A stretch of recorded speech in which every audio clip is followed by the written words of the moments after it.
Oye, Julio, antes de entrar a revisar las tesis de tu libro, el impacto de la narrativa de los derechos humanos que ha tenido hoy día en la actualidad, quiero ver si es que me puedes entregar un comentario sobre unas declaraciones de Nicolás Maduro que dio estos días.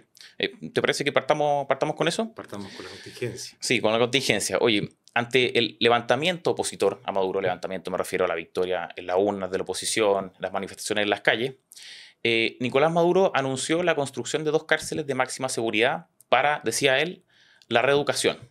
¿Ya? Y Maduro hizo una prevención en su discurso donde hacía este anuncio.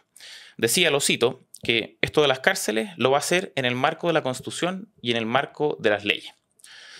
Se suele decir hoy día, ya en el constitucionalismo de hoy, que las constituciones lo que hacen es reconocer estos derechos fundamentales que se erigirían como un coto vedado frente al poder del Estado. Y a mí me parece que a esa afirmación le suele faltar una cierta parte, ya que las constituciones no solo reconocen derechos fundamentales, sino que a su vez también configuran correlativamente un aparato estatal, a veces monstruoso, a veces menos, pero organizan poder, lo distribuyen, permiten la intervención del Estado en ciertos ámbitos, etc. Quizá el ejemplo de Maduro es el más extremo, ya, pero no deja de ser curioso que incluso un tirano o un dictador, como se le quiera llamar, recurra a la Constitución para encontrar ciertos fundamentos, cierta legitimidad, ciertas justificaciones de su actuar. Tú señalas en tu libro, te cito, que el Estado moderno es esencialmente algo distinto a lo que le ha precedido, por la novedad e inmensidad de su poder. Ya vamos a hablar de por qué es distinto a lo de antes, pero quiero quedarme en esto de la inmensidad. ¿Qué pasa con esto en el constitucionalismo? ¿Es algo de lo que no se hace cargo hoy? Se habla mucho de este coto vedado de los derechos fundamentales frente al Estado, pero ¿qué pasa con esta otra parte? Ya, o sea, que hasta el tirano amparado en el texto constitucional puede justificar su proceder con el texto constitucional. ¿Cómo lo ves tú, Julio, esto? Bueno, yo creo que hay dos perspectivas. Hay una perspectiva histórica y otra perspectiva jurídico-política. La perspectiva histórica eh, y no se comunican las dos perspectivas, de acuerdo a la histórica y la político-jurídica. La perspectiva histórica es el Estado va a significar a partir de la Revolución Francesa, sobre todo para toda Europa y por correlación para América, ¿no es cierto?, hispánica, la construcción de un poder enorme, un poder inmenso, un poder centralizado, ¿no?, que a, va a reivindicar la capacidad de crear el derecho a través, por ejemplo, de las leyes. Va a reivindicar la posibilidad, ¿no es cierto?, de tener una policía en todo el territorio, un ejército, etcétera, etcétera. Es decir, un poder muy, muy enorme, desconocido en la antigüedad.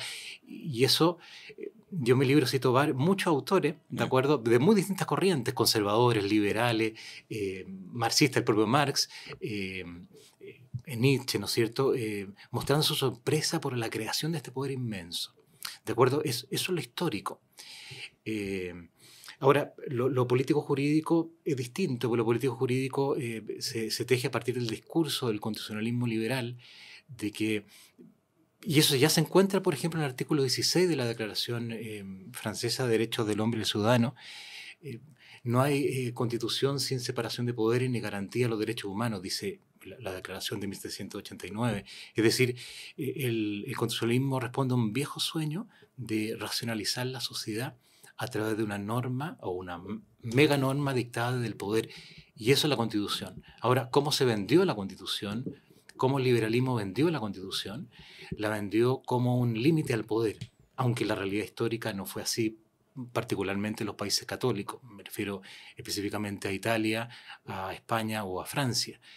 De acuerdo a lo que pasó ahí se construyó más poder. Ahora, ese más poder se autolimitó a través de distintas técnicas como la división de poderes, etc. Pero esas técnicas, como son funcionales, no son sustantivas y son formales, son relativamente fáciles de pasarla a llevar o de utilizarla a través de distintas figuras. Entonces nosotros nos encontramos, por ejemplo, durante el siglo XX, con que todos los regímenes comunistas tenían constituciones.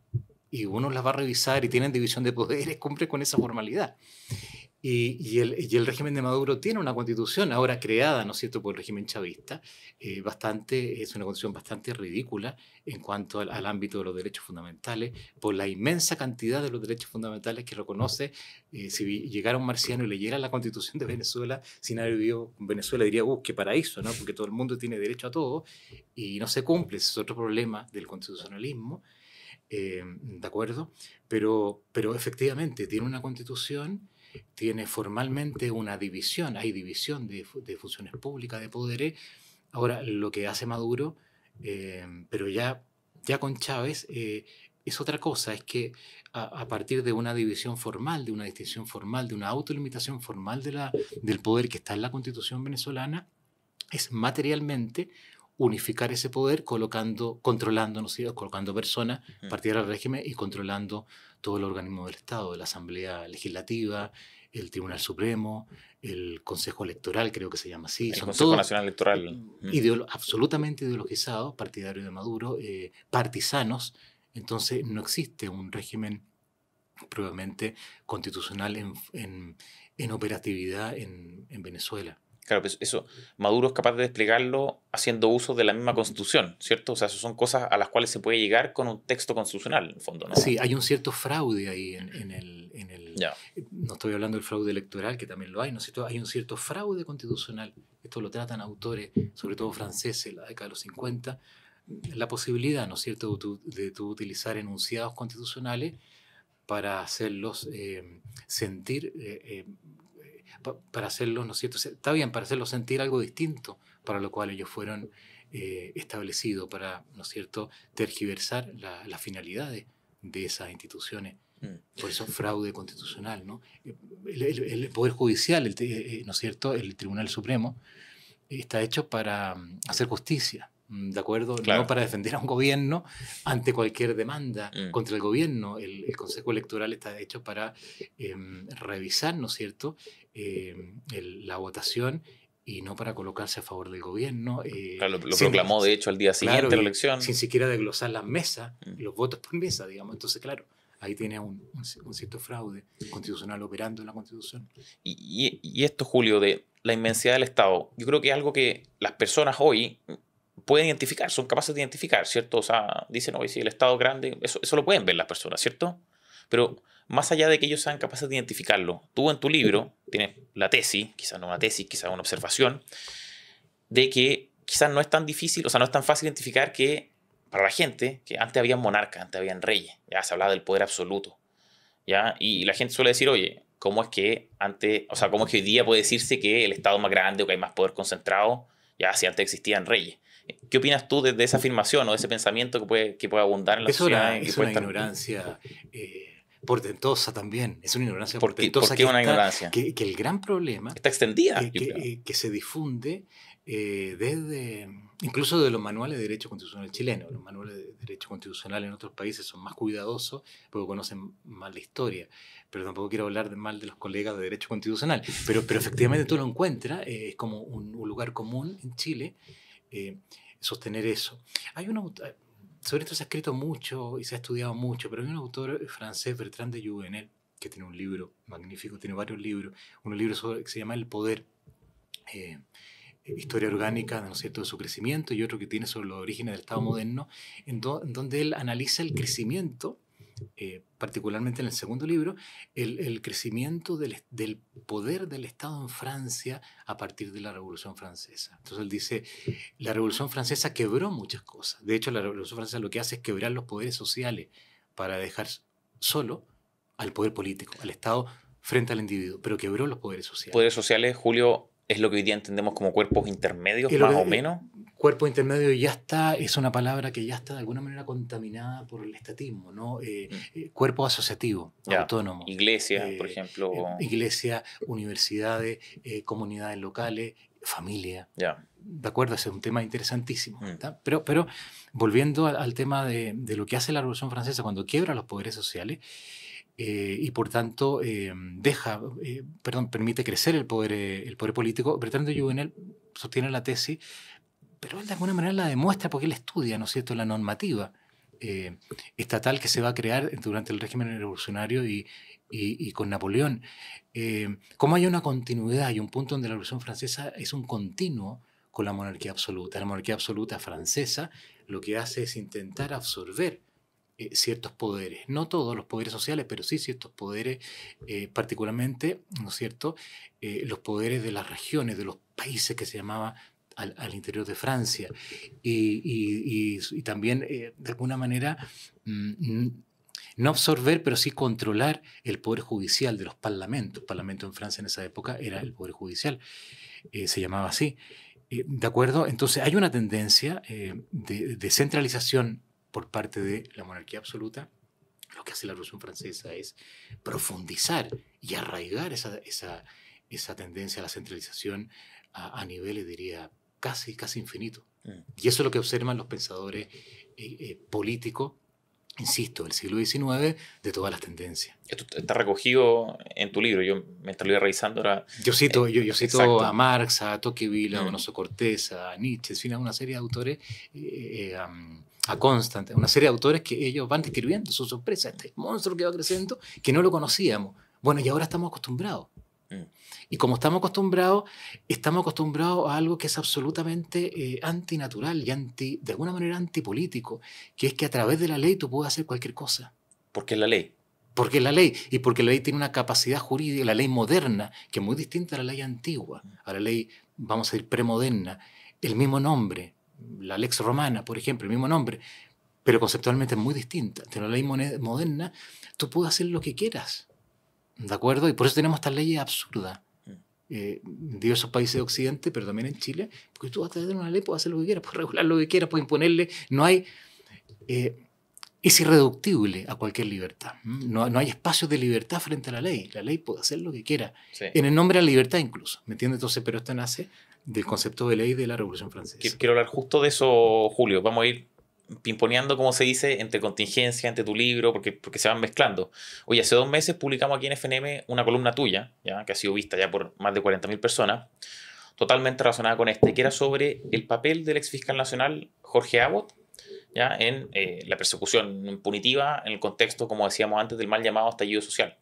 En el nombre de los derechos humanos, ¿ya?, y en el ejercicio del poder punitivo del Estado, ¿ya?, el fiscal nacional algo hizo. ¿Ya? Tú lo cuentas en tu columna, pero creo que lo repasemos nuevamente. ¿Cuál fue el rol del fiscal en esta materia con respecto a los uniformados, a la policía, a las fuerzas policiales, a las fuerzas armadas, etcétera? Sí, yo la verdad es que no puedo juzgar el rol del ex fiscal nacional. Yo lo que puedo hacer es evaluar lo que mostré en mi columna, que era básicamente la declaración, ¿no es cierto?, que él fue a realizar en el Congreso sobre lo que estaba pasando en esa época en el mal llamado estallido social. ¿Cuál era la función de la ¿no es cierto?, de la Fiscalía? Y una... ¿no es cierto?, y un instrumento jurídico, ¿no es cierto?, que él utilizó. Era un instructivo, una instrucción. Un instructivo, sí, pero se publicó después, ¿no? Pero ya estaba en la mente, ¿no es cierto?, de él y de la Fiscalía en esa época, donde consideraban ¿cómo decirlo? El agresor era carabinero. Eso. Y por tanto, él juega con el concepto absolutamente voluntarista, ¿no es cierto?, de una violencia estructural. Eso es posmarxista, ¿no? Es decir, casi de un discípulo de Foucault. No quiero decir que este señor haya leído Foucault, probablemente nunca lo ha leído en su vida, pero resulta que, claro, si la violencia es estructural por parte de la fuerza pública, significa que tenemos que protegernos a la fuerza pública, y eso es lo que va a hacer la Fiscalía. Y en el nombre de los derechos humanos. En el nombre de los derechos humanos y por las propias declaraciones de ellos. Eso es lo sorprendente. Estábamos en un tan ambiente de mistificación de que los buenos eran los malos y los malos eran los buenos, ¿no es cierto?, por decirlo en esos términos, que se podía dar el lujo de decir estas barbaridades y de perseguir, ¿no es cierto?, a través de... y eso también lo puse en mi columna, ¿no?, porque lo dicen ellos, de perseguir, ¿no es cierto?, a carabineros de manera absolutamente descontextualizada por tortura, ¿no es cierto?, por crímenes que envuelvan la categoría de violación a los derechos humanos. y no utilizar, ¿no es cierto?, eventualmente, si hay algún ilícito, los otros instrumentos que establece los tipos penales tradicionales del Código Penal. Sí. Del Código Penal, del Código de Justicia Militar. También. Sí. Oye, Julio, tú en tu libro, refiriéndote a los derechos humanos, dices, te cito, que los derechos humanos en manos del Estado moderno se han transformado en un instrumento de ingeniería social. Ingeniería social, ¿en qué sentido? ¿Cómo se ve eso hoy? Por ejemplo, lo que hablábamos recién, la persecución de fiscalía a carabineros. ¿Es parte de eso? ¿Cómo se ve esa ingeniería social hoy en día? No, la persecución de fiscalía es un problema más bien jurídico. Ingeniería social es algo mucho más macro. ¿Ya? Yo planteo en mi libro, que por cierto no es un libro que parte de una mente encerrada en una oficina, sino que es un libro que recoge mucha reflexión de una gran cantidad, ¿no es cierto?, de autores no progresistas. ¿De acuerdo? Entonces, el libro es como una ventana también para conocer a esa gran cantidad de autores de diversas nacionalidades, pensadores, juristas, filósofos, etc. Entonces, la tesis del libro básicamente es que una cosa es el discurso, por eso el libro es la crítica al discurso de los derechos humanos. El libro no se llama La crítica a los derechos humanos, que sería absurdo. Es la crítica al discurso de los derechos humanos. ¿De acuerdo? Entonces, es la crítica a la mistificación a partir de los derechos de la persona y de las colectividades, de las asociaciones. Entonces, es la crítica al discurso. Entonces, en esa crítica al discurso, yo intento plantear tres dimensiones. Primero, un problema jurídico, ¿de acuerdo? Que está vinculado a lo que hizo a nivel operativo la Fiscalía en ese momento, de considerar el uso de la fuerza carabinero como una violencia estructural. ¿De acuerdo? El problema jurídico es que cuando yo imputo violación a los derechos humanos, no necesariamente estoy diciendo que hay una injusticia de verdad. A veces yo digo que hay una violación de los derechos humanos cuando hay un acto de justicia. Claro. O viceversa. Porque la justicia, antiguamente hablamos del lenguaje de la justicia. Hoy día hablamos del lenguaje de los derechos humanos. Y a veces yo utilizo el lenguaje de los derechos humanos para afectar la justicia, para atentar contra la justicia. O sea, ¿son los derechos humanos el baremo de justicia? O sea, el respeto o no respeto, bajo las categorías que puedan tener los que sostienen este discurso de los derechos humanos, ¿es lo que mide si hay justicia o no hay justicia? ¿Es algo así? Puede ser. Lo que pasa, como yo lo separé de la justicia y hablo sobre el lenguaje de los derechos humanos, que a su vez es el lenguaje abstracto, genérico y superlativo, me puede caber cualquier cosa. ¿De acuerdo? Entonces, bueno, pero ese es un tema. Y, por ejemplo, nosotros tenemos en Chile, porque lo hemos dejado que sea así, y la derecha blanda, no sé cómo llamarla, amarilla. ¿Quién es la derecha blanda? La derecha chilena, blanda, amarilla, ¿de acuerdo? En general. ¿Qué amarillo, Julio? No todo sí que amarillo, pero dejémoslo así. Lo ha dejado. Que ha dejado que el discurso de los derechos humanos lo administre el Partido Comunista. Eso es una aberración. ¿Cómo es posible? Si ellos por ideología violan los derechos de la persona humana, por ideología son totalitarios. Y ellos administran en Chile prácticamente el discurso de los derechos humanos. Y por eso, frente a Maduro, ellos no hablan de violación de los derechos humanos. Y uno ve muy poco en la prensa hablar de violación de los derechos humanos. Estamos hablando del tema electoral, ¿no es cierto? Pero lo ve con un peso muy menor. Hay un cierto peso, pero muy menor hablar de violación de los derechos humanos en el tema de Maduro, ¿de acuerdo? Entonces, ese problema jurídico no hay una correlación entre la justicia y el discurso de los derechos humanos. Y yo con el discurso de los derechos humanos puedo cometerte una injusticia y dejar que tengas la conciencia tranquila cometiendo una injusticia porque invoqué el discurso de los derechos humanos. Yo diría que ese es un problema jurídico que abre mucha perspectiva para el estudio de ese discurso y para ¿no es cierto?, para enfrentar a nivel político también ese discurso y a nivel jurídico. Después está el problema político. El problema político es que tú insertas ese discurso en programas de reingeniería política. ¿Qué significa reingeniería? Que tú tienes siempre ha existido la tentación en el ser humano de reconstituir la realidad, porque la realidad es imperfecta. Y se hace mediante la ley hoy día con claro, pero la realidad es imperfecta, hay siempre injusticia, hay dolores, existe el mal, y el mal opera en la historia y opera también la realidad política. Entonces siempre ha existido, ya de la época del Renacimiento, un deseo utópico de reconstruir. Pero lo que pasa en el Renacimiento era un simple deseo, ¿de acuerdo? Un simple deseo, quedaba en el deseo. Es la modernidad la que va a conocer los intentos de reingeniería a través de la política.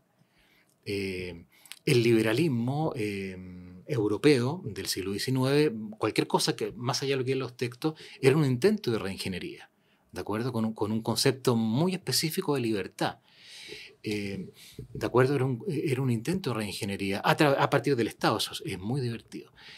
Pero no podemos abordarlo acá porque yo sé que quizás esto va a chocar a muchos de nuestros oyentes, que yo hable así del liberalismo europeo clásico. Es que, ¿De Julio, acuerdo? Y el perdona que te interrumpa, socialismo es justo la idea del programa. O sea, vale, es la tesis parte del libro, entonces y el quiero que entremos en socialismo eso. y el comunismo, lo mismo, ¿no es cierto? Vamos a reestructurar la sociedad.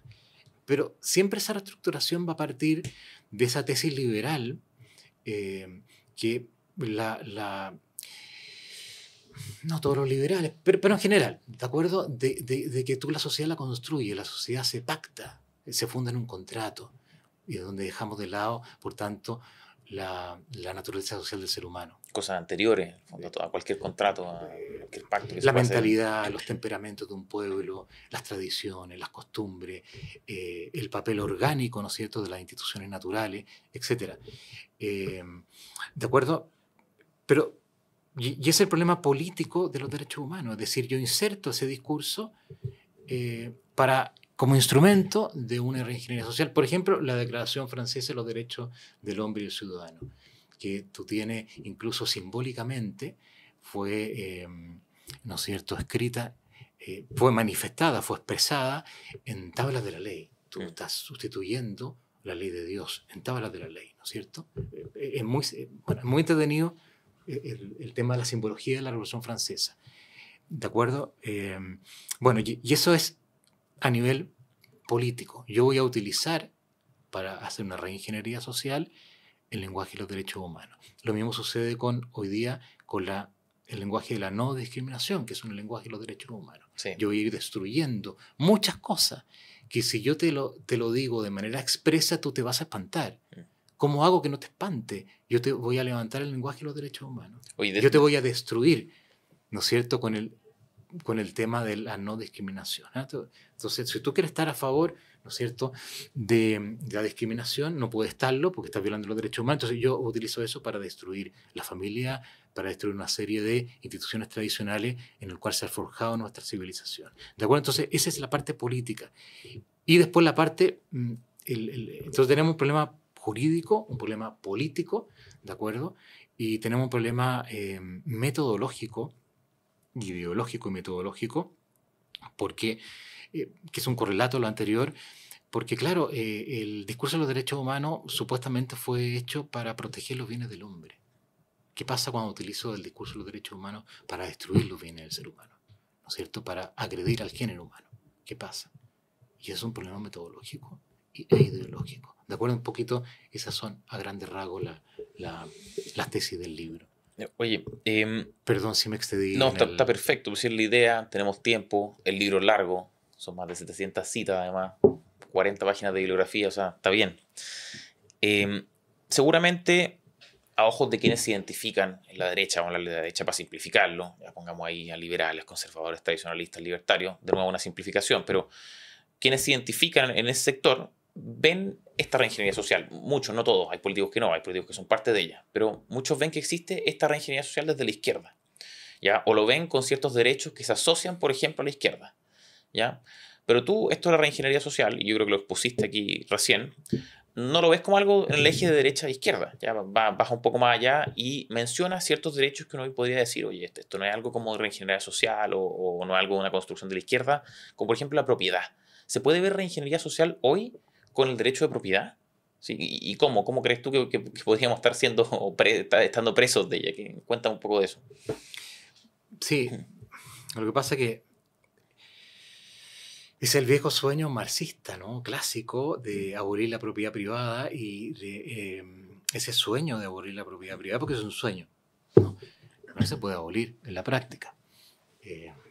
la Unión Soviética no pudieron abolirla, ya estaba la nomenclatura, que eran los dirigentes comunistas que les encantaba la propiedad para ellos. Obvio. ¿De acuerdo? Entonces, ese sueño de abolir la propiedad marcó políticamente, hasta la caída del muro de Berlín, gran parte de la política occidental, porque hay muchas divisiones que uno puede hacer, pero una división entre quienes estaban para proteger la propiedad, porque en diversos grados consideraban que la propiedad cumple una función social muy importante y una garantía de la libertad.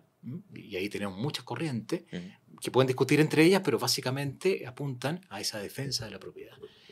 Y están aquellos que querían destruir la propiedad en un sentido, vamos a decir, dramático existencialmente, porque te quitan la propiedad, tú quedas esclavo, ¿no es cierto?, de otras materialidades que te las va a atribuir quien tiene el poder, ¿no es cierto? Entonces, y ahí encontramos el comunismo en diversos grados, ¿no? Hay el comunismo soviético, el comunismo chino, que era más radical, el comunismo yugoslavo, un mix de autogestión, el comunismo Camboya, que es lo más radical, el experimento comunista más radical que se ha intentado en la historia, pero hay diversos grados de suprimir la propiedad privada, pero el foco era marxista, era la supresión de la propiedad privada. Pero antes de eso, Maya, de eso, Julio, ¿puede ser el reconocimiento del derecho de propiedad, por ejemplo, nuestra Carta Constitucional, un instrumento al servicio de la ingeniería social? ¿O tiene que hacerse algo más? ¿Tiene que insertarse dentro de, por ejemplo, el discurso de los derechos humanos?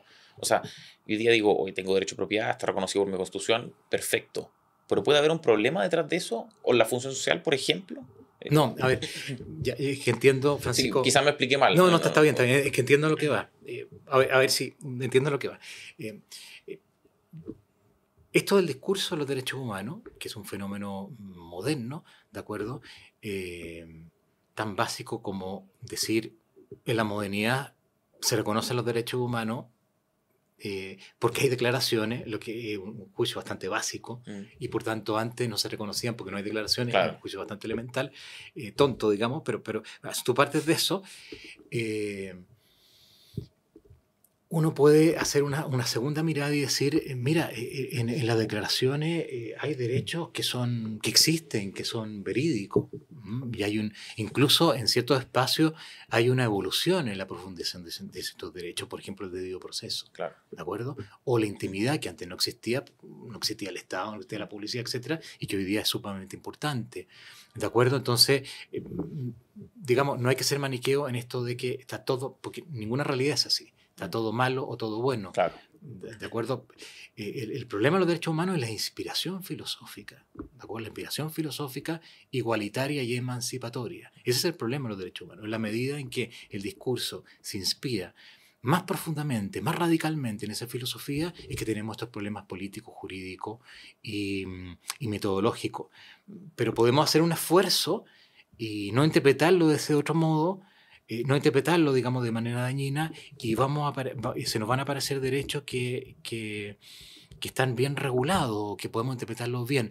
Uno de esos, en Chile, por ejemplo, es el derecho de propiedad. En Chile, el derecho de propiedad que las izquierdas abominaron en su minuto en la Constitución del 22, en el proyecto fallido, en la monstruosidad esa del año 22, siempre le molestó el derecho de propiedad, como está garantizado, y le molestó porque era un derecho que establece explícita garantía del derecho de propiedad, fruto de lo que se vivió en Chile con la reforma agraria de Frei Montalva y de ¿no es cierto?, de Allende, que eran proyectos de una ingeniería social. Si la Revolución en Libertad de Frei Montalva era una revolución. Revolución en libertad. Él decía libertad. Pero hoy día se ha olvidado eso. Bueno, no vamos a pelear a Frei Montalva, no creo en estadista, no sé cuánto. Bueno, yo no creo nada de eso. Era una revolución, como la revolución allendista, ¿de acuerdo? Eran proyectos, ¿no es cierto?, totales, como dice el historiador, ¿no es cierto?, famoso, Góngora. De acuerdo, eran proyectos unificadores totales de la realidad. Julio, hay una frase que a mí me llamó mucho la atención, o sea, no sé si me llamó la atención, pero quise rescatarla, la encuentro importante analizar, que es que tú dices en tu libro que la premisa acrítica, acientífica, no racional, es que los contenidos etiquetados como derechos humanos por sus misioneros no pueden ni deben ser discutidos. ¿Cómo es que se construye esa premisa acrítica? ¿Qué es lo que le permite a los derechos humanos erigirse en eso, en algo como a priori dado por un texto, y además indiscutible desde todo punto de vista? Son táctica, pienso yo. Táctica a nivel lingüístico y táctica a nivel psicosocial. La táctica a nivel lingüístico, bueno, de alguna manera ya lo revisamos con el ejemplo del ex fiscal nacional, ¿no? Basta que tú atribuyas que están violando los derechos humanos y que nadie se atreva a decir nada. Esa es una trampa a nivel lingüístico y una estrategia a nivel lingüístico, ¿no? Yo digo, yo califico esta violación de derechos humanos, que es lo mismo decir yo califico esto como no discriminación, como discriminación.